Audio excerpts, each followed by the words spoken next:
The Berenstain Bears Trick or Treat by Stan and Jan Berenstain. Even little bears expect a good fright when they go out for treats on Halloween night. The sights and sound of autumn were all around as Mama Bear pushed her shopping cart along the path that led to the Bear family's treehouse.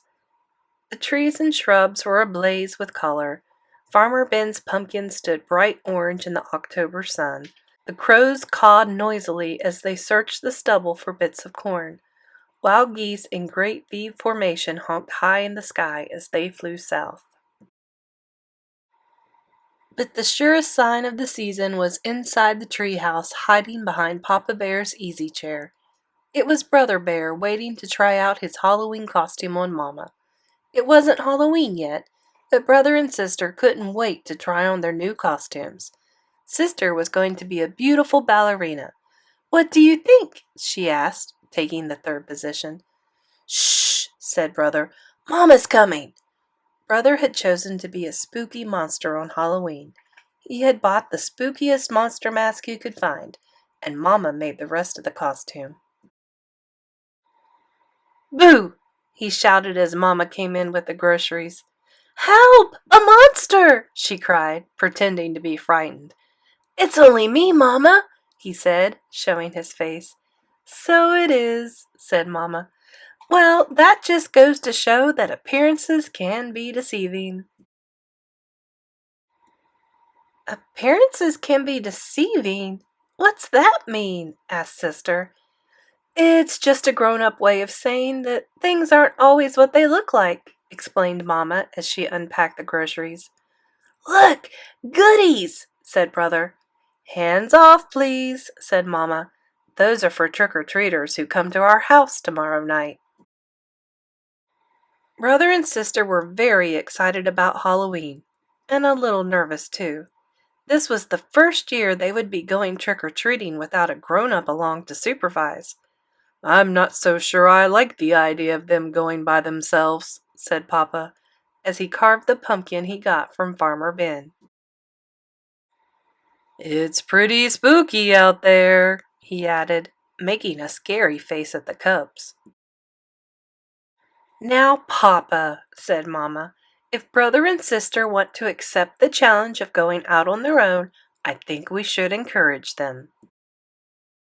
But remember," she continued, turning to the cubs, "there'll be strict rules. You stay in your own neighborhood, and you won't eat any of the treats until you're back home."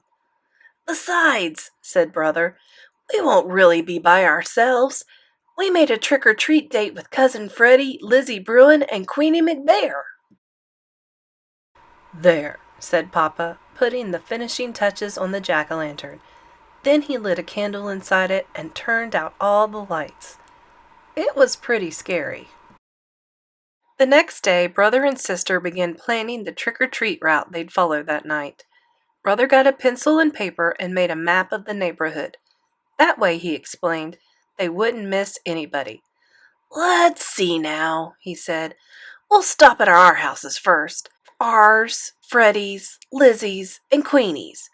Then we'll do Farmer Ben's and our sitters, Mrs. Grizzle."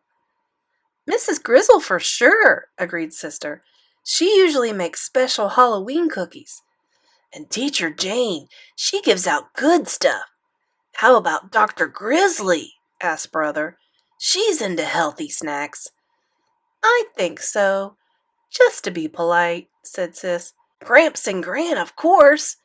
"Of course." "I'll tell you one place we are going to miss," said Brother, holding his map. "What place is this?" asked Sister. "That one," he answered, pointing out the window at the home of old Miss McGriz. It was a spooky, twisted old tree house in a thicket at the end of Crooked Lane. "We're definitely not going there," he added, with a shiver. "Why ever not?" asked Mama, who was listening. "Why not?" said the cubs. "Because she's a witch. That's why not." "What utter nonsense," protested Mama. "True, Miss McGriz is old and bent and rather foreboding looking, but I can assure you she's a perfectly nice person." But the cubs didn't believe her. Not for a minute. They knew better. Everybody knew better. No doubt about it. Miss McGriz was a witch, for sure.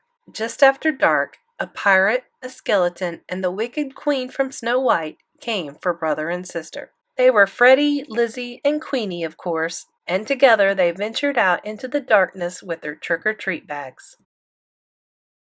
Before they could get started collecting Halloween goodies, they were joined by some worrisome company. Too Tall Grizzly and his gang, out for mischief. Too Tall didn't waste any time trying to get brother, sister, and their friends to go along with him and his gang. "Come on, we'll show you goody-goodies how to have some real Halloween fun," he said, pulling brother along with him. "What sort of fun?" asked brother warily. "Oh, you might say we're going to put the trick back in Trick or Treat," he said, chuckling. It was so dark that brother and the others didn't notice where they were heading. "Hey," said sister, "this is Crooked Lane." "That's right," said Too Tall. "We're going to play a few tricks on old Witch McGriz." What sort of tricks?" asked brother. Her snarled, twisted old treehouse loomed ahead. "First," whispered Too Tall, taking a roll of toilet paper from his jacket, "we'll decorate her house with a little of this. Then maybe we'll tie a few knots in her clothesline. Then smear some honey on her broomstick so she'll stick to it when she tries to fly." But before Too Tall and his gang could start their mischief, the front door opened and a bright yellow light stabbed the darkness. And there in the doorway stood the frightening figure of old Miss McGriz. "Aha!" she said in a gravelly voice. "I'm ready for you." She then led the terrified cubs into a cozy living room. To their great surprise, there was a big tray of beautiful candy apples all prepared for Halloween visitors. "Mama was right," whispered sister to brother. "Miss McGriz really is a sweet, kind old person." The cubs thanked her for their beautiful apples and went about the rest of their trick-or-treat business. Later that evening, brother and sister were at home looking over all the treats they had collected. The beautiful candy apples stood out, and Papa asked where they came from. "From Miss McGriz," answered brother. "From that scary-looking old grouch puss that lives down Crooked Lane?" said Papa. "That's right," said brother, taking a delicious bite of his candy apple. "You must really try to remember, Papa," said sister, giving her apple a little lick. "Appearances can be quite deceiving." That's true. I've always heard you shouldn't judge a book by its cover. You never know what a person is truly like just by how they look on the outside. Please like and subscribe, become a channel member, and we'll see you in another story.